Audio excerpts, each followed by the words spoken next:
আসসালামু আলাইকুম। আজকে আমরা আলোচনা করব প্রাচীন বাংলার জনপদ নিয়ে। প্রথমেই রয়েছে পুন্ড। এর অবস্থান বগুড়া, রাজশাহী, রংপুর ও দিনাজপুরে।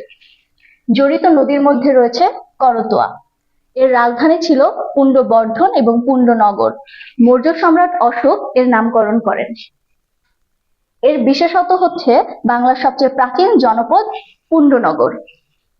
এর শাসন করে মৌর্যরা। 1889 আবিষ্কার করেন মহাস্থানগড়।